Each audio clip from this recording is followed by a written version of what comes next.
"You'll wear this to the wedding, Helen. It's what you deserve." My daughter-in-law, Jessica, held up a torn, stained dress that looked like it had been pulled from a donation bin.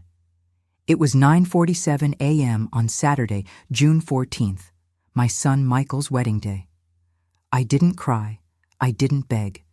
I'm a retired family court judge with 42 years presiding over custody battles and divorce settlements. And for the past 8 months, I had been watching, documenting, waiting. I took the dress from her hands. "I'll wear whatever you think is appropriate," I said, my voice so calm it surprised even me. What Jessica didn't know was that in exactly 6 hours, during the exchange of rings, the officiant would reveal something that would turn her perfect wedding into a courtroom, and I would be the judge. The kitchen smelled like vanilla and cinnamon. Morning sunlight poured through the bay windows, catching dust particles in the air. Everything looked peaceful, normal. But my hands were trembling with a fury I'd been suppressing for 243 days. I could hear Jessica's heels clicking upstairs, each step echoing like a countdown. Through the window, I watched caterers unload pristine white boxes. $75,000 worth of flowers, champagne, and imported seafood. I knew the exact amount because I'd seen the invoices. The same week, Michael told me he couldn't afford to pay me anything for the 8 months I'd spent raising his 2 children while he and Jessica focused on their careers. "Mom, you understand, right?" Michael had said 3 weeks earlier. "We're so grateful for everything you've done, but Jessica and I discussed it, and we think it's time you moved back to your apartment. We need our space as a couple." I had given up my apartment. I'd let the lease expire in October because Michael begged me to move in full-time. "The kids need stability, Mom. You're the only one I trust." Before I continue, check if you're subscribed to this channel and leave your like. Tell me in the comments where you're listening from. That morning, I remembered something my mentor, Judge Patricia Holbrook, told me during my first year on the bench. "Helen, the most dangerous person in a courtroom isn't the one who's screaming. It's the one who's smiling while they dismantle you piece by piece." I smiled at Jessica. "This dress will be perfect." She blinked, confused by my compliance. She'd expected tears. Protest. "Good. The ceremony starts at 4. Don't be late." She turned and walked away, her Valentino perfume trailing behind her. $280 per bottle that she'd made me pay for after I accidentally knocked it over. What Jessica didn't know was that I had copies of every invoice, every bank statement, every text message. When you spend 42 years as a family court judge, you learn that documentation is everything. And I had been documenting everything since October 12th, the day I moved in and first noticed the bruises on my grandson Tommy's arms. I walked upstairs to the guest room where I'd been sleeping for 8 months, barely larger than a closet, with a single bed and a broken dresser. The walls were pale gray, cold and institutional, nothing like the warm yellow bedroom I'd had in my own apartment. I laid the torn dress on the bed and stared at it. This was what my son thought I deserved to wear to his wedding. This was how little my sacrifice meant. I opened the bottom drawer. Beneath my folded sweaters was a manila folder. Inside were 47 photographs, 12 bank statements, 9 recorded phone conversations, and 1 notarized affidavit from Dr. Sarah Chen, the pediatrician who had examined Tommy after I brought him in, claiming he'd fallen off his bike. Dr. Chen had looked at the bruises on his ribs and asked quietly, "Mrs. Patterson, are you safe to talk?" I was safe to talk. And I did. That folder also contained the wedding program, the real one. The officiant performing the ceremony was Reverend James Mitchell, my colleague's son-in-law for 15 years. More importantly, he was a mandated reporter who had worked extensively with Child Protective Services. I had called him 4 days ago. "Reverend Mitchell, I need to discuss something with you about the ceremony, something about the welfare of the children in this family." I pulled the dress over my head. It hung on me like a burlap sack, shapeless and degrading. 69 years old, gray hair pulled back, no makeup yet. Wearing a dress meant to humiliate me at my own son's wedding. A wedding that cost $197,000. I'd found the wedding planner's invoice on Michael's desk 2 months ago while I was dusting his office. The same office where I'd found the text messages between him and Jessica. Jessica, how much longer do we have to keep her here? Michael, just until after the wedding. Then we'll tell her we need space. Jessica, she's making me insane. Always cleaning, always cooking, like she's trying to make me feel guilty. Michael, I know, babe. Just a few more months. Free childcare is free childcare. I had screenshot every message, all 83 of them. Downstairs, I could hear the chaos of wedding preparations, Jessica shouting instructions, Michael's nervous laughter. My granddaughter Emma crying because someone had stepped on her flower girl dress. She was only 4 years old. I had been taking care of Emma and Tommy since October. 8 months of waking up at 5:30 a.m. to make breakfast. 8 months of school drop-offs and doctor's appointments. Michael and Jessica would come home at 8 p.m., eat the dinner I'd prepared, and disappear into their bedroom. On weekends, they went to wineries while I stayed home with the children. You don't mind, do you, Mom? Michael would say. You're so good with them. I didn't mind. I loved those children. That was the tragedy. I genuinely loved them. And I was about to do something that would change their lives forever. What I didn't know then was that Jessica had specifically chosen that dress because she'd seen me donate it to Goodwill 3 months earlier. She'd gone to the donation center, found it, and saved it specifically for this moment.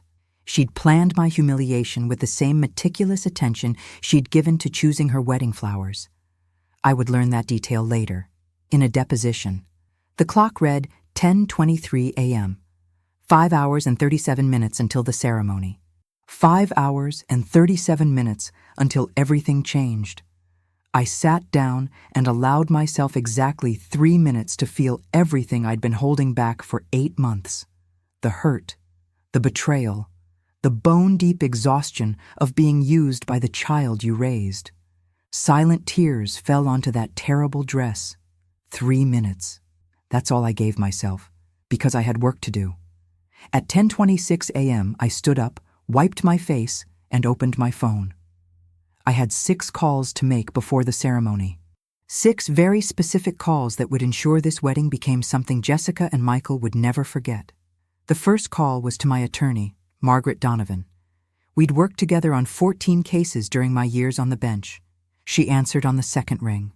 Helen, is today the day? Today's the day. Are the documents ready? Signed and notarized. I'll be in position at 4:15 p.m. Before I explain the second call, you need to understand how a family court judge with 42 years of experience became a live-in nanny sleeping in a room the size of a closet.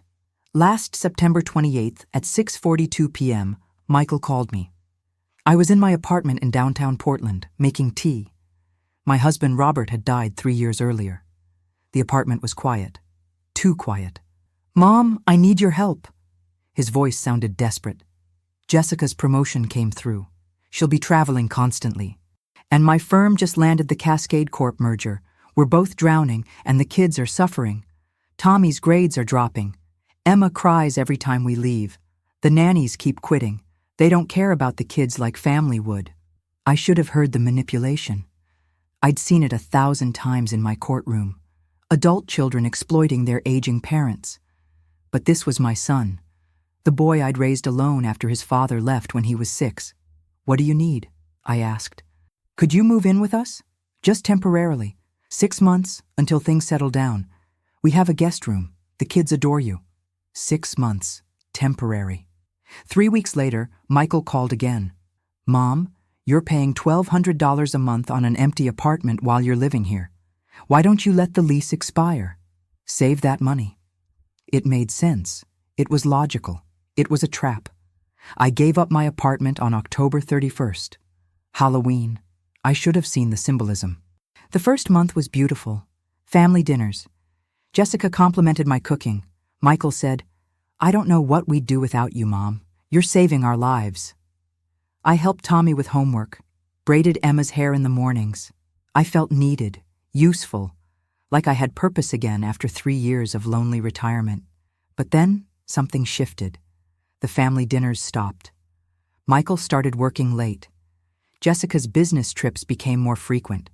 She started leaving notes on expensive cream stationery. Helen, please use less salt in the pasta. Also, the children shouldn't have dessert every night. Helen, I noticed you rearranged the pantry. Please keep things where I had them. The notes piled up. I kept every single one. 43 notes total. They're in the folder with the photographs. On December 18th at 8:47 p.m., something happened that should have made me leave. The children were asleep. I was washing dishes when I heard Michael and Jessica talking in the living room. She's always here, Jessica said. I can't relax in my own home. She's helping us, Michael replied, but his voice lacked conviction. She's suffocating us, and she's getting too attached to the kids. Emma called her Mommy yesterday. She's confused. She's 4. Exactly. This isn't healthy, Michael. Your mother needs to understand her place. Her place. I stood at that sink and felt something crack inside my chest, but I didn't leave. Want to know why? Because the next morning at 6:15 a.m., I found Tommy sitting alone at the table wearing yesterday's clothes. He was 7 years old, trying to pour milk into cereal, but his hands were shaking and milk was spilling everywhere. Where are your parents? Dad left early for work. Mom's on a plane to Chicago. His voice was so small, so resigned. I cleaned up the spilled milk, made him a proper breakfast. He ate like he was starving. I watched him eat, and I made a decision. I would stay. Not for Michael, not for Jessica, for these children who needed someone to notice they existed. I stayed for 8 months, watching my son and his wife transform from grateful to entitled, from respectful to dismissive, from loving to cruel. I stayed, and I documented everything. Because here's what I learned in 42 years as a family court judge. The truth only matters if you can prove it. And I was building a case that would stand up in any courtroom in America. But there was something else. Something involving the 3rd phone call I made that wedding morning. The call to Dr. Sarah Chen wasn't just about Tommy's bruises. It was about something I'd discovered on June 1st, 13 days before the wedding. Something hidden in Jessica's bathroom cabinet behind the expensive face creams. A bottle of pills, prescription pills, not Jessica's prescription. I'll get to that. But first, you need to understand what happened on Valentine's Day, February 14th, the day Jessica showed me exactly who she was. It was 7:32 p.m. I'd made dinner for the family, chicken marsala, roasted vegetables, homemade tiramisu. Michael and Jessica came home together, dressed up, laughing. That smells amazing, Mom, Michael said, kissing my cheek. We'll just grab a quick bite before we head out. Head out? Dinner reservation at Le Pigeon, 8 o'clock. It's Valentine's Day. I had cooked for 2 hours. The table was set for 4. Jessica looked at the dining table and laughed. Oh, Helen, you didn't think we were eating here, did you? On Valentine's Day? They ate standing up at the kitchen counter. 3 bites each. Then they left at 7:51 p.m. The door closed. I stood alone in that kitchen, staring at the table set for 4. At the tiramisu I'd made with the last of my grocery money. I fed the children mac and cheese from a box. After I put them to bed, I sat at that table alone and ate the chicken marsala. It was delicious, the kind of meal you make when you're trying to show love to people who don't want it. That night, I took the first photograph. Tommy's bedroom door had a broken lock. Emma's nightlight had been burned out for 3 weeks, and she was afraid of the dark. I photographed her crying at bedtime. I started building my case. And now, 8 months later, on Michael's wedding day, I picked up my phone to make the 3rd call, the one that would change everything.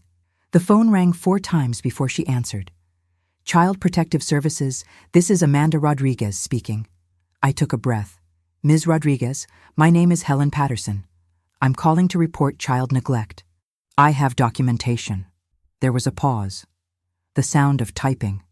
Can you tell me your relationship to the children? I'm their grandmother. I've been living in the home since October 12th. I have 47 photographs, 12 bank statements, showing misuse of funds intended for the children's care, and medical records from Dr. Sarah Chen at Portland Pediatric Associates. The children are 7 and 4 years old. Thomas and Emma Cartwright. Can you describe the nature of the neglect? I could. In detail, with dates, times, and witnesses, because I'd been preparing for this conversation since March 3rd. But let me tell you about the signs I ignored, the red flags I dismissed because I wanted so desperately to believe my son was a good father. The first sign came on November 8th at 4:47 p.m. I picked up Tommy from school. His teacher, Mrs. Anderson, pulled me aside. "Mrs. Patterson, I've been trying to reach Tommy's parents for 2 weeks. He's been falling asleep in class, and he's been coming to school without lunch." "Without lunch?" "I pack it every morning. I found his lunchbox in the trash yesterday, still full. He told me his mother said he was getting too fat and needed to skip lunch." Tommy was 7 years old. He weighed 52 pounds. He was skinny, all elbows and knees. That night at 7:15 p.m., I confronted Jessica in the master bedroom. She was scrolling through her phone. "Jessica, Tommy's teacher said he's been throwing away his lunch." Jessica didn't look up. "He needs to learn portion control. Childhood obesity is an epidemic. He's underweight. According to whose standards? I'm teaching him healthy habits." "Jessica, he's 7. He needs to eat lunch." She finally looked at me. Her eyes were cold, flat. "I'm his mother, Helen, not you. Don't overstep." I took a photograph of Tommy's growth chart from his last pediatrician visit. 5th percentile for weight. The doctor had written, "Monitor nutrition. Consider dietary consultation if weight doesn't improve." Sign number 2 came on Thanksgiving. November 23rd. I spent 2 days preparing the meal. Turkey, stuffing, 3 different pies. I set the table at 2 p.m. for a 3 p.m. dinner. At 2:47 p.m., Michael came downstairs wearing a suit. "Mom, this looks amazing. Really, I feel terrible." "Terrible about what?" "We're going to Jessica's parents' house. They invited us weeks ago. I thought I told you." He hadn't. I could see it in the way he wouldn't meet my eyes. "What about the children?" "They're too young for a fancy dinner. They'll be happier here with you." They left at 2:53 p.m. I watched their Mercedes pull out of the driveway. I fed the children. We ate Thanksgiving dinner at the kitchen counter, just the 3 of us. Michael and Jessica came home at 11:42 p.m. drunk and laughing. They didn't ask about the children. They went straight to their bedroom. I took a photograph of the table, the full plates. The candles burned down to nothing. Sign number 3 came on December 31st, New Year's Eve. 9:15 p.m. Michael and Jessica were at a black tie party downtown. Emma developed a sudden fever. It came on suddenly. One moment she was laughing, the next she was crying, her forehead burning. I checked her temperature. On 103.2 degrees Fahrenheit, I called Michael. No answer. I called Jessica. No answer. I called 3 more times. Nothing. At 9:47 p.m., Emma started vomiting. By 10:30 p.m., her fever had climbed to 104.1 degrees. I called Michael again. He answered. I could hear music and laughter in the background. "Mom, what's wrong?" "Emma has a fever of 104. She's vomiting. I think we should take her to urgent care." "Can't you handle it? We're at this really important networking event. Jessica's boss is here." "Michael, she needs to see a doctor." He sighed. "Fine. Take her. Keep the receipts and we'll reimburse you." He hung up. They never reimbursed me. The visit cost $237. Emma had strep throat. I brought her home at 1:23 a.m. She fell asleep in my arms. Michael and Jessica came home at 3:40 a.m. They never checked on her. I photographed the urgent care receipt, the prescription bottle, the thermometer reading. Sometimes we trust too much in those who don't deserve it. Have you also been disappointed by someone you loved? Share your story in the comments. I ignored more signs. I told myself things would get better. I made excuses because the alternative was unbearable. But then came February 28th, 3:17 p.m. The day I stopped ignoring and started documenting with purpose. I was cleaning Michael's office when I found the folder labeled Financials Personal. Inside were bank statements. I saw the deposits. Together, they made $473,000 a year. I saw the withdrawals, expensive restaurants, monthly spa treatments, a $5,000 purchase at Nordstrom, season tickets to the Trailblazers, an $11,000 trip to Napa Valley. And then I saw the line item that made my blood run cold. Childcare, $0. $0 spent on childcare in 5 months because I was free, but they'd told their accountant I was paid. They were claiming $24,000 in childcare expenses. For me, wages they never paid. Tax deductions for money that never changed hands. That's fraud. Federal fraud. I photographed every page, 23 pages total. Only 5 weeks left until the wedding. But something happened that almost changed my mind. On March 15th, Michael knocked on my door at 8:30 p.m. He stood in the doorway looking uncomfortable. "Mom, can we talk?" He sat on the edge of my bed. "I know I haven't been around much. I know Jessica and I have been difficult. I want you to know how much we appreciate everything you do." My heart cracked open, just enough to let hope seep in. "I love them, Michael. They're my grandchildren." "I know, and they love you too. Emma asked me yesterday why you sleep in the small room. She wants you to stay forever." "Forever?" He smiled. "We've been talking, Jessica and I. After the wedding, we want to make this permanent. We want to build you a proper suite, your own bedroom, bathroom, sitting area. Would you want that?" "Yes, I would want that." He hugged me. For the first time in months, I smelled his cologne, felt his arms around me, and for a moment I was transported back to when he was a boy. "Thank you, Mom, for everything." After he left, I wondered if I should cancel the call to CPS, if I should destroy the evidence, if maybe things were finally changing. That lasted exactly 4 days. On March 19th at 6:52 p.m., I walked past Michael's office and heard him on the phone. His door was ajar. "Yeah, I told her we'd build her a suite. She bought it completely. It'll keep her compliant through the wedding. After that, we'll tell her construction fell through or something. Jessica doesn't want her here long-term anyway." He was laughing. My son was laughing about lying to me. I stood in that hallway, my hand pressed against the wall to keep myself steady, and felt something inside me calcify, harden, transform from soft maternal love into cold judicial clarity.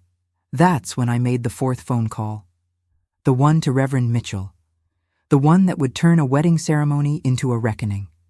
Only 12 weeks left. Only 12 weeks until Michael learned that some lies have consequences. "Reverend Mitchell, I need to discuss something with you about the ceremony on Saturday. Something about the welfare of the children in this family." There was silence. Then, carefully, "Mrs. Patterson, are you calling as a concerned grandmother or as a retired family court judge?" "Both. I'm listening." I told him everything.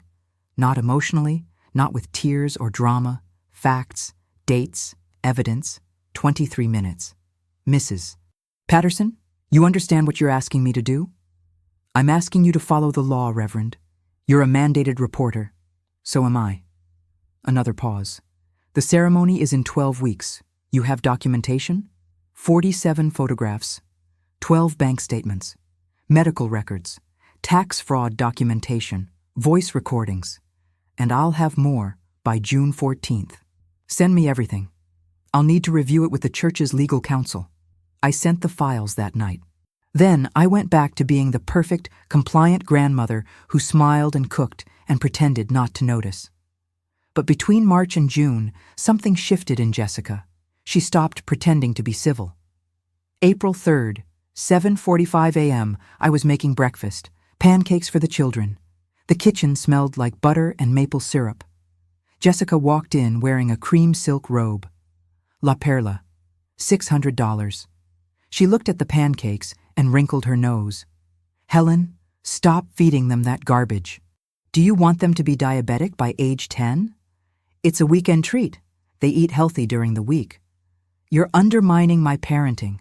She turned to the children. "You're not eating that. Go upstairs and get ready for soccer practice." Tommy's face fell. He hadn't eaten dinner the night before because he'd been misbehaving. His misbehavior? Spilling juice on the carpet. He was 7. Emma started crying. But Grandma made them special. Upstairs, now. They left. The pancakes sat on the counter, steam rising, going to waste. I took a photograph. Then I scraped them into the trash. April 22nd, 2:30 p.m. I received a call from Emma's preschool. The director, Mrs. Chen, sounded concerned. "Mrs. Patterson, we need someone to pick up Emma. She's had an accident." "What kind of accident? Is she hurt?" "No, she had a bathroom accident. She's very upset. We've tried calling her parents, but nobody's answering." I was there in 12 minutes. Emma was sitting in the nurse's office wearing borrowed clothes. Her face was blotchy from crying. "Grandma," she sobbed, throwing herself into my arms. "It's okay, sweetheart. Accidents happen." I asked to go to the bathroom. Mrs. Morrison said I had to wait until after circle time. But I couldn't wait. She dissolved into fresh tears. I held her. I took her home and gave her a bath. Then I called Jessica. "Jessica, Emma had an accident at school. I think she might have a bladder infection." "She's fine. She just needs to learn to hold it." "She's 4 years old." "Exactly. Old enough to have bladder control. Stop coddling her, Helen. You're making her weak." I hung up. My hands were shaking with pure, cold rage. I took Emma to the pediatrician the next day. April 23rd. Dr. Sarah Chen examined her. Yes, she had a bladder infection. She also had signs of chronic stress, stomach aches, headaches, nightmares. "Mrs. Patterson, I need to ask you something directly. Is Emma safe at home?" That's when I told Dr. Chen everything. She listened. She provided a notarized statement that went into my folder. Document number 48, only 7 weeks until the wedding. On May 9th at 4:17 p.m., I received a phone call from Michael. "Mom, we need to talk about the wedding, about your presentation." "My presentation?" "Jessica's family is very society people, you know? Old money. She's concerned about optics. Maybe you could wear something simple, understated? We don't want you to feel uncomfortable around all the fancy people." I understood exactly what he was saying. "Don't embarrass us. I have a nice dress, navy blue. I wore it to your father's funeral." That sounds perfect. Simple. Dignified. What he didn't know was that I'd already bought a different dress. I'd saved for 3 months. $247 from Nordstrom. The first expensive thing I'd bought myself in 5 years. I'd planned to wear it to feel beautiful, to feel like I mattered. I returned the dress on May 11th. I would wear the navy blue funeral dress, and I photographed the return receipt. Only 5 weeks left. May 15th. Mother's Day. I woke up that morning with a small flutter of hope. Foolish, I know. At 9:30 a.m., Tommy and Emma came to my room holding crayon drawings. "Happy Mother's Day, Grandma," they whispered, crawling into bed with me. I cried. I held those babies and felt loved. At 10:20 a.m., I heard Michael and Jessica preparing to leave. They were dressed up. Michael was holding a massive bouquet of roses, at least $100 worth. "Happy Mother's Day, Mom," Michael said, kissing my cheek. My heart lifted. "These are for Jessica's mother.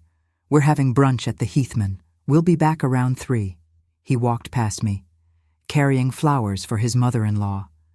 Jessica paused at the door. "Oh, Helen, could you watch the kids? We couldn't get a sitter on Mother's Day. Everyone's busy with their own mothers." She smiled. They left at 10:07 a.m. I stood in the hallway holding the crayon drawings. Those were my Mother's Day gifts. I didn't cry. I walked to the kitchen, poured myself coffee, and made a decision. I would wear whatever Jessica wanted me to wear. Even if it was a torn, stained dress, I would smile and comply. Because in 4 weeks during the ring ceremony, Reverend Mitchell would turn their perfect wedding into a public reckoning. I marked it on my calendar in red ink. On May 28th, exactly 17 days before the wedding, I received a certified letter from Michael and Jessica's attorney. My hands shook as I opened it. "Dear Mrs. Patterson, this letter serves as formal notice that your residence in the property located at 2847 Birchwood Lane will terminate effective July 1st, 2025. You are required to vacate the premises by 5 p.m. on said date. Failure to comply will result in formal eviction proceedings. July 1st, 17 days after the wedding, they'd already planned it, already consulted an attorney, already decided to throw me out the moment they no longer needed me. I read that letter 3 times. I sat at the kitchen table in that house where I'd lived for 8 months, where I'd raised their children and cooked their meals, and I felt something inside me turn to steel.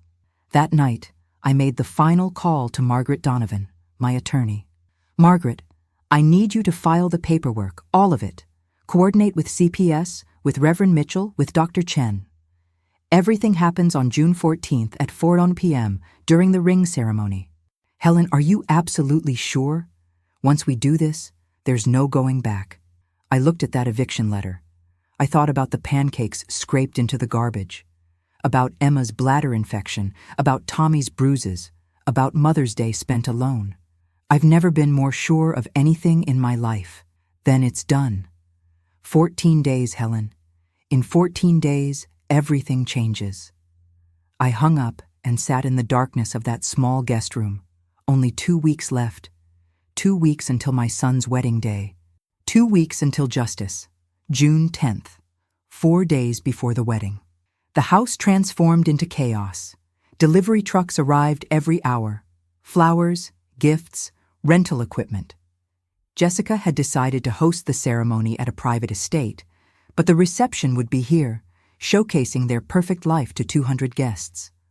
Workers swarmed the property, setting up a white tent in the backyard, installing a temporary dance floor, stringing lights through the trees.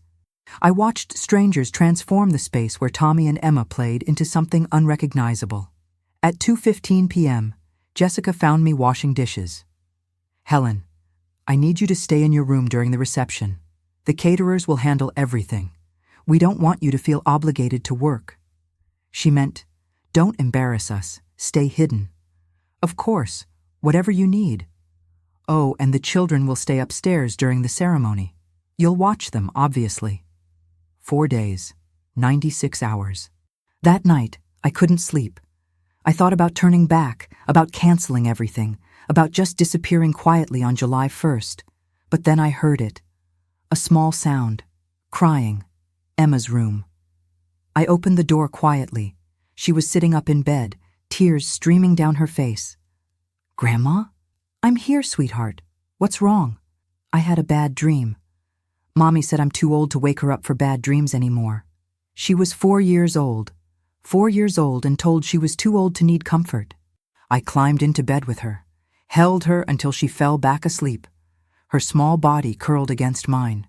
That's when I knew. I wasn't turning back. Not for Emma. Not for Tommy. Some things are worth fighting for, even when the fight destroys you. June 11th. 3 days before the wedding. 8 a.m. I made my final call to Amanda Rodriguez at CPS. Everything is set for Saturday at 4 p.m. We'll have 2 investigators present. Based on your documentation, we're also coordinating with the police regarding the prescription fraud. Mrs. Patterson, those children may be removed from the home temporarily. My stomach dropped. Removed? It's protocol. They'll likely be placed with a relative while we investigate. Do you have a safe place where you could take them? I don't have an apartment anymore. I don't have anywhere. We'll work it out. But you need to be prepared. This is going to get complicated very quickly. I spent that day with the children. We went to the park. I pushed Emma on the swings while she screamed with laughter. I helped Tommy climb the monkey bars. We got ice cream, chocolate for Tommy, strawberry for Emma. I photographed them, not as evidence, just as memory, just in case this was the last time. At 6:30 p.m. we came home. Michael was standing in the driveway, arms crossed, face angry. Where were you? I've been calling for an hour. We went to the park. My phone was on silent. I'm sorry. Jessica needed you to pick up her dress from the seamstress. She had to do it herself. She's furious. I apologize. I didn't know. You never know, do you? You just do whatever you want with our kids, without asking. I gave Tommy 73 baths in 8 months. I gave Emma 91, but I didn't say any of that. I'll give him a bath right now, I said. June 12th, 2 days before the wedding. the day everything almost fell apart. At 1:47 p.m., my phone rang. Margaret Donovan. Her voice was tense. "Helen, we have a problem. Jessica's attorney contacted Reverend Mitchell.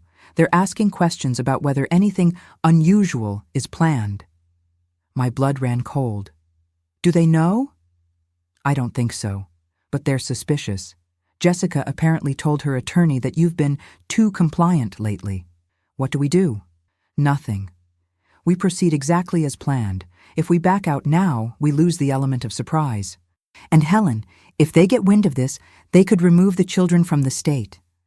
2 days, 48 hours.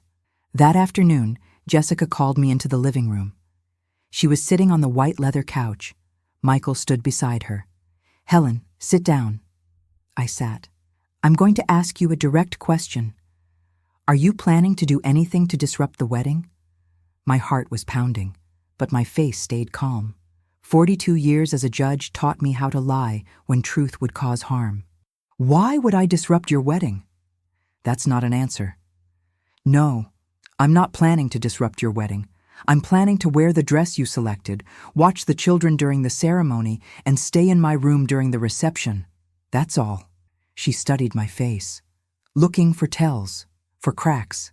"Because if you did anything to embarrass us in front of our guests, there would be consequences," Michael said. "Legal consequences." "I understand." They looked at each other. Then Jessica nodded. "Okay, you can go." I stood up, walked to the door, then I turned back. "Jessica, can I ask you something? Why do you hate me so much?" The question hung in the air. Michael looked uncomfortable. Jessica's expression didn't change. "I don't hate you, Helen. I just don't need you. There's a difference. You've served your purpose. Now it's time for you to move on. Some people can't accept when they're no longer necessary." Her words were surgical, designed to cut deeply. "I see. Thank you for your honesty." I left the room. I climbed the stairs. I closed the door. I sat on the bed, and I made a list. A final inventory of everything I'd collected over 8 months, 89 photographs of neglect, bruises, and unsafe conditions. 12 bank statements showing financial fraud. 53 pages of Jessica's journal detailing premeditated cruelty. 3 prescription bottles in other people's names. 43 passive-aggressive notes. 1 eviction letter. 9 recorded phone conversations. 2 notarized statements from medical professionals. 83 text messages between Michael and Jessica. 1 video of Tommy crying because he was hungry and had been sent to bed without dinner.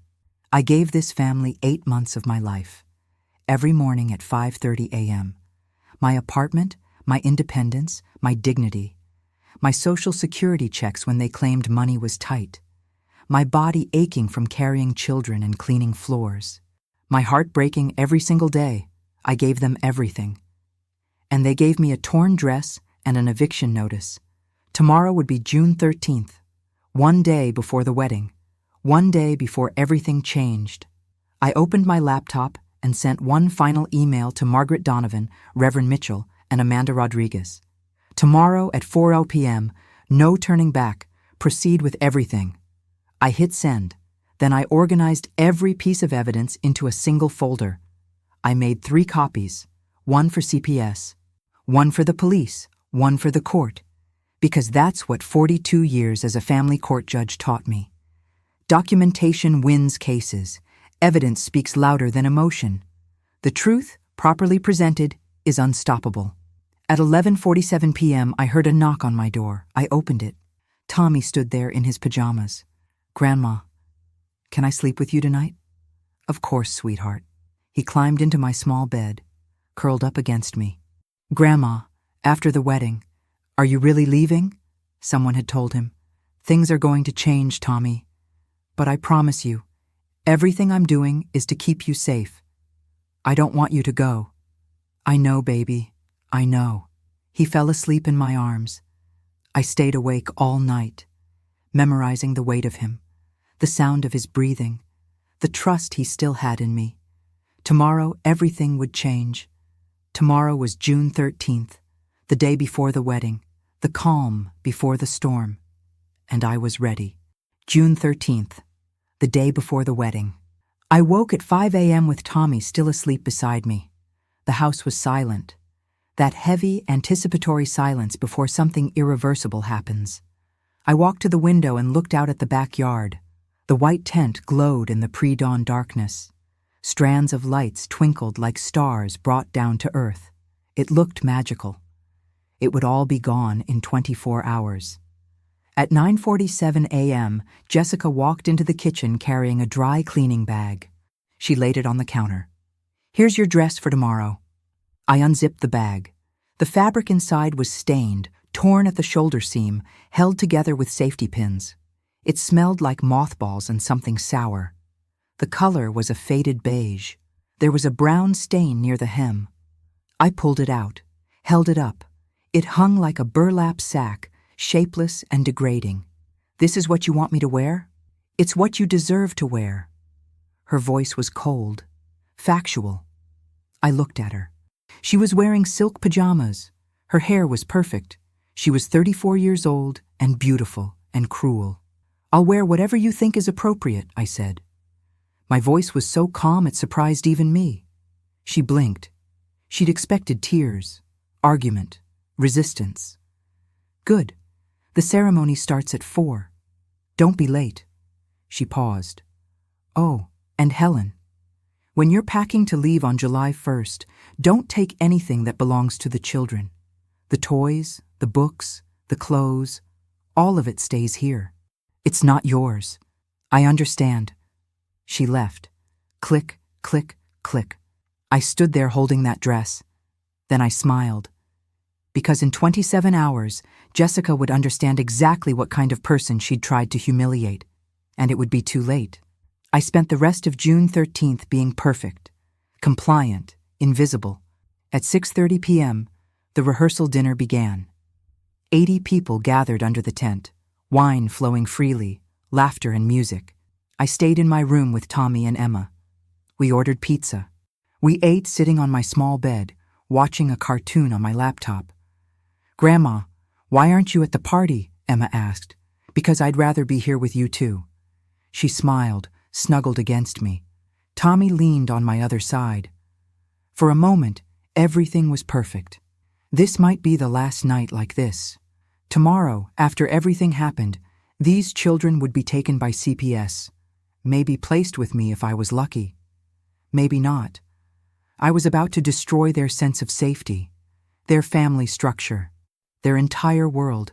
Was I doing the right thing? Emma fell asleep at 8 p.m., Tommy at 8:30. I carried them to their beds, tucked them in, kissed their foreheads, memorized everything. At 11 p.m., I lay in my bed staring at the ceiling, listening to the party winding down outside. Tomorrow was June 14th, the wedding day, the day everything changed. I didn't sleep. June 14th, 5:30 a.m. I got up and showered. The water was hot, almost scalding. I let it run over me, washing away 8 months of accumulated humiliation. I dried off, put on simple clothes, went downstairs. The house was still asleep. I made coffee, looked at my phone. 3 messages. Margaret Donovan. "Everything is ready. See you at 4 p.m. Reverend Mitchell. The Lord protects the innocent. Stay strong. Amanda Rodriguez. 2 investigators will be in attendance. We'll have a placement ready for the children immediately if needed." My hands were shaking. At 7 a.m., the house came alive. Hairstylists arrived, makeup artists, the wedding planner, a photographer, the air filled with hairspray and perfume and excited chatter. Jessica held court in the master bedroom, surrounded by bridesmaids, champagne flutes, laughter. I stayed in my room with the children, dressed them in their wedding clothes, Tommy in a small suit, Emma in her flower girl dress, pale pink with a white sash. "Do I look pretty, Grandma?" "You look beautiful, sweetheart." At 2:15 p.m., I put on the dress Jessica had given me. It looked worse on my body than it had on the hanger, shapeless, stained. The safety pins dug into my skin. I looked in the mirror and saw exactly what Jessica wanted me to see. A pathetic old woman, unwanted, disposable. I took a photograph of myself, evidence of this final cruelty. Then I walked downstairs. The wedding coordinator saw me first. Her eyes widened. "Oh, you must be... Are you family?" "I'm the groom's mother." Her face went blank. "Oh, how lovely. You'll be seated in the second row." Second row, not first. The mother of the groom seated behind Jessica's extended family. At 3:45 p.m., guests began arriving, 200 people in elegant clothes. The afternoon sun slanted through the trees. The air smelled like roses and expensive perfume. A string quartet played Vivaldi. I stood to the side, holding Tommy and Emma's hands. People looked at me, whispered. I could see the confusion in their faces. At 3:58 p.m., I saw Margaret Donovan arrive. She wore a navy suit. She caught my eye and nodded once. In her bag was every piece of evidence I'd collected. At 3:59 p.m., I saw Amanda Rodriguez and another woman, CPS investigators. They took seats in the back row. At 4:00 p.m., the music changed. The wedding march began. Everyone stood. Jessica appeared at the end of the aisle. She looked stunning, a white dress that probably cost $20,000. She was radiant, perfect, the fairy tale bride. She walked down the aisle on her father's arm. She passed me without a glance. She reached the altar where Michael stood waiting. He looked handsome in his tuxedo, proud, happy. Reverend Mitchell stood between them. He looked calm, professional. Only I could see the manila folder on the podium beside his Bible. The ceremony began. "Dearly beloved, we are gathered here today." I listened to the traditional words, the readings, the vows. Michael's voice was strong and clear. "I, Michael, take you, Jessica, to be my lawfully wedded wife." Jessica's voice was softer but steady. "I, Jessica, take you, Michael, to be my lawfully wedded husband." The sun streamed through the trees. Birds sang. It was a perfect wedding, picture perfect. Then Reverend Mitchell said the words I'd been waiting for. "We now come to the exchange of rings. The ring is a symbol of unbroken commitment, of trust, of the promises we make in front of witnesses and God." He paused, looked at Michael and Jessica. "But before we proceed, I must address something. As a minister and as a mandated reporter under Oregon state law, I have been made aware of certain information regarding the welfare of the children in this family. Information that by law I must report." The air changed. Suddenly, like pressure dropping before a storm. Jessica's head snapped toward the Reverend. "What?" "I have documentation of child neglect, financial fraud, and illegal possession of controlled substances. Representatives from Child Protective Services are present, as are law enforcement officers." The whispers started. 200 guests. Gasps. Confusion. Michael's face went white. "This is insane. Stop this right now." Reverend Mitchell looked at me. "Mrs. Patterson, would you please come forward?" I stood up. My legs felt weak, but I walked forward. Every eye in that tent was on me, on my stained, torn dress, on my face. Jessica's expression transformed from confusion to rage. You did this." "Yes," I said. "I did this."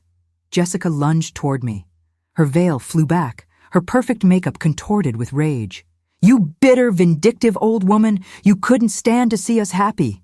2 uniformed police officers appeared from the side of the tent. The guests gasped. The string quartet stopped playing mid-note. "Ma'am, you need to step back," one officer said to Jessica. She stopped, her chest heaving, her white dress suddenly seeming too bright against the chaos unfolding. Michael found his voice. "Mom, what have you done?" I looked at my son, my only child, the boy I'd raised alone. His face was pale, his eyes wide with betrayal. "I protected your children," I said quietly. "Something you should have been doing all along." Amanda Rodriguez walked forward, her badge visible. Margaret Donovan joined them, carrying a briefcase containing 8 months of evidence. "Mr. and Mrs. Cartwright, I'm Amanda Rodriguez with Child Protective Services. We have documentation of ongoing child neglect, medical neglect, and emotional abuse. We also have evidence of financial fraud and illegal possession of controlled substances. We need you to come with us." "This is insane," Michael shouted. "Our children are fine." "Are they?" My voice was still calm. 42 years of judicial composure. When was the last time you took Tommy to the doctor for those bruises? When did you last ask Emma about her nightmares? When did you feed them yourself instead of leaving it to me? "You were happy to help," Jessica screamed. Her face was red now, mascara starting to run. "I have recordings that say otherwise." I turned to Amanda Rodriguez. Jessica kept a journal. It's in her bathroom cabinet behind the toilet paper. In it, she details 8 months of premeditated cruelty, including the decision to dress me like this specifically to humiliate me in front of her family. The whispers grew louder. 200 guests watching a wedding transform into a criminal investigation. Jessica's mother stood up. "This is outrageous. Jessica would never—" "She also has 3 bottles of prescription medications," I continued. Adderall, Xanax, and Ambien. None prescribed to her. All controlled substances. "That's a lie!" Jessica's voice cracked. "Officer," Amanda Rodriguez said, "please escort Mrs. Cartwright to her residence so we can verify." Jessica looked at Michael, at her mother, at the 200 witnesses. "Michael, do something." But Michael was staring at me. "Why? Why would you do this to us?" "Because on December 18th, I heard you tell Jessica that I was suffocating you. Because on February 14th, you left me alone after I cooked you Valentine's dinner. Because on March 19th, you laughed about lying to me about building me a suite. Because on May 28th, you sent me an eviction letter. Because for 8 months, you used me like an unpaid servant and then threw me away like trash." I pulled out a folded piece of paper from my pocket. "Because you claimed me as a paid employee on your taxes. $24,000 in childcare expenses you never paid. That's federal fraud, Michael." His face went gray. The tent felt too small, too hot. The air smelled like roses and sweat and fear. Margaret Donovan stepped forward. "I have copies of all documentation for the district attorney's office. Bank statements showing income of $473,000 annually while claiming inability to pay for childcare. Tax returns claiming expenses never incurred. Medical records showing repeated untreated injuries in the children." "Where are Tommy and Emma?" Amanda Rodriguez asked. "Upstairs, in their rooms." "We'll need to place them temporarily." "With me," I interrupted. "I'm their grandmother. I've been their primary caregiver for 8 months. They know me. They trust me." "You don't even have a home," Jessica shrieked. She was unraveling. "You gave up your apartment." "I have resources," Margaret Donovan said smoothly. "Mrs. Patterson will have housing arranged by this evening." Michael stepped toward me, his hand outstretched. "Mom, please, please don't do this. We can fix this." "You can't fix 8 months of neglect with a 5-minute apology at your ruined wedding," I said. "You had 8 months to fix this. You chose Jessica over your children. You chose your career over their safety. I gave you everything. I gave you a home. You gave me a closet-sized room and an eviction notice. You gave me the worst year of my life disguised as family." The second CPS investigator returned from the house, carrying my manila folder. I found the journal exactly where Mrs. Patterson said it would be, along with the prescription bottles. "And there's a locked drawer in the master bedroom. We'll need consent to open it." "You're not opening anything without a warrant," Jessica screamed. "We can get a warrant," one officer said calmly. "Or you can consent." Michael looked at Jessica. Fear and calculation passed between them. "What's in the drawer?" Michael asked Jessica. "Nothing, just nothing." "Jessica, what's in the drawer?" "It's nothing." Margaret Donovan's phone buzzed. "The police obtained an emergency warrant. They're searching the house now." Jessica made a sound like a wounded animal. "You have no right." "We have every right when child welfare is at stake," Amanda Rodriguez said. "Mr. and Mrs. Cartwright, you're both being detained for questioning. We're being arrested." Michael's voice was hollow. "At our wedding? Detained for questioning. though depending on what we find, charges may follow. I watched them. My son and his bride, still in their wedding clothes, surrounded by 200 witnesses who had come to celebrate love and were instead watching a family implode. Then I heard it. A small voice from the entrance. "Grandma?" Tommy, standing there in his little suit. Emma behind him in her flower girl dress. They'd seen everything. My heart shattered. I walked toward them quickly. I knelt down and pulled them both into my arms. They smelled like lavender soap. They felt small and fragile and terrified. "What's happening?" Tommy whispered. "Why is everyone yelling?" "There are some grown-up problems that need to be fixed," I said softly. "But you're safe. I promise you're safe." "Is Daddy in trouble?" Emma's voice was so small. I looked over their heads at Michael. He was staring at his children with shock, grief, maybe realization of what he'd lost. "I still wonder if I did the right thing. And you, what would you have done in my place? Tell me in the comments." "Your daddy made some mistakes," I said carefully. "And now some people need to help make sure those mistakes get fixed." "Are we going away?" Tommy asked. "You're staying with me. Just for a little while. Just until everything gets better." Amanda Rodriguez approached gently. "Tommy? Emma? My name is Amanda. I'm here to make sure you're okay. Can I talk to you for a few minutes?" "It's all right," I told them. "You can talk to Amanda. I'll be right here." She led them a few feet away, spoke softly, asked gentle questions. An officer emerged from the house carrying a metal lockbox. "We found this in the locked drawer, approximately $15,000 in cash. Also several fake invoices for childcare services." Michael closed his eyes. "Jesus, you were going to claim even more," I said quietly. "Even after I left." "I didn't know about that," Michael said. "That was Jessica's—" "Don't you dare!" Jessica turned on him. "You knew! You approved everything!" The perfect couple turning on each other, the facade cracking completely. The officer separated them, started reading Miranda rights. Michael looked at me one more time. "I'm your son. How could you do this to your own son?" I thought of Tommy's bruises, Emma's bladder infection, the 8 months of being invisible. "How could you do this to your own mother?" He had no answer. Amanda Rodriguez came back with the children. "Mrs. Patterson, we're going to place Tommy and Emma in your care temporarily. There will be a hearing within 72 hours. Do you understand?" "Yes." "Mr. and Mrs. Cartwright will have supervised visitation only?" "Yes." Jessica made a sound like a sob. Her perfect day destroyed in front of 200 witnesses who would tell this story for years. The police led Michael and Jessica away. They walked through the tent, past the decorated altar, past the flowers and the $3,000 wedding cake. Jessica's dress dragged in the grass. The guests watched in heavy silence. I could hear breathing, someone crying softly. Jessica's mother stood up. She looked at me with pure hatred. "You've destroyed this family." "No," I replied. "I'm trying to save what's left of it." Margaret Donovan touched my elbow. "We should go. I have a car waiting. 2 bedrooms fully furnished. The lease is in your name."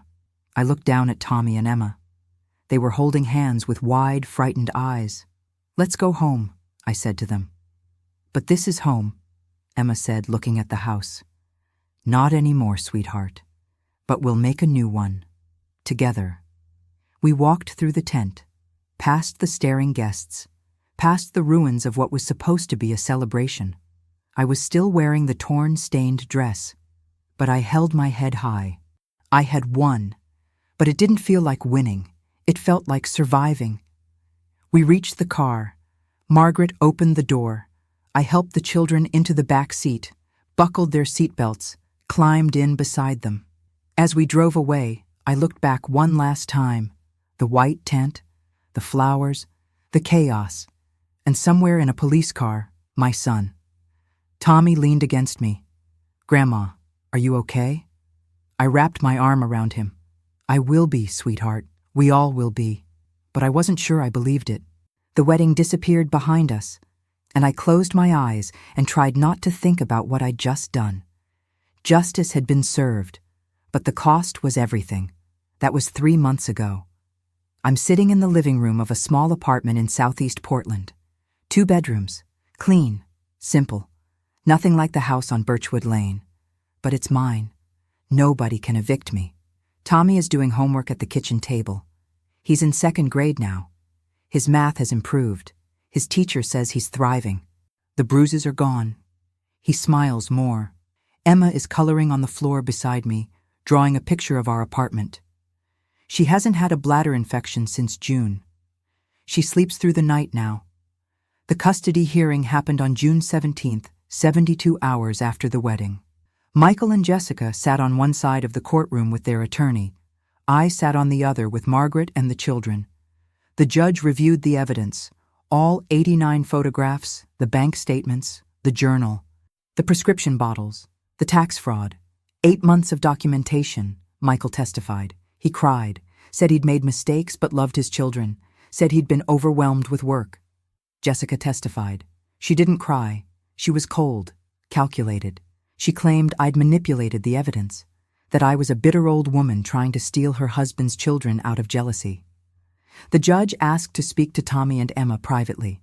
They were gone for 47 minutes. When they came back, Emma's face was blotchy from crying. The judge made her ruling. Temporary custody to me. Supervised visitation for Michael. No visitation for Jessica pending investigation. Family therapy required. Random home checks by CPS for 6 months. Michael looked at me across that courtroom. "Are you happy now, Mom? Is this what you wanted?" I didn't answer, because the truth was complicated. No, I wasn't happy. Yes, the children were safer. Both things were true simultaneously. The criminal investigation is ongoing. Jessica was charged with possession of controlled substances and prescription fraud. Her trial is set for February. Michael was charged with tax fraud. His law firm put him on administrative leave. He might lose his license to practice law. The marriage didn't survive. Jessica filed for divorce in July. It was finalized last week. She moved to California, back to her parents' house. Michael comes for supervised visits every Sunday, 2 hours. A social worker sits in the corner and takes notes. He brings the children books, toys, apologies. Last Sunday, Emma asked him, "Daddy, when can we come home?" He looked at me. I looked at the social worker. Nobody had an answer. "Soon, sweetheart," he lied. But it won't be soon. The judge extended my temporary custody to 6 months, then probably another 6 months. Tommy and Emma call this apartment home now. They have their own rooms. They feel safe. Am I proud of what I did? I don't know. Am I certain it was right? Most days, yes. Some days, I wake up at 3 a.m. and wonder if I destroyed my family over mistakes that could have been corrected with conversation. But then, I remember Tommy's bruises, Emma's tears, the eviction letter, the journal detailing 8 months of premeditated cruelty. And I know that some situations are beyond conversation. Some cruelties require intervention. My son hasn't called me Mom since June 14th. He calls me Helen now. The distance in that single word breaks my heart every time. But Tommy calls me Grandma every morning. Emma climbs into my bed when she has nightmares.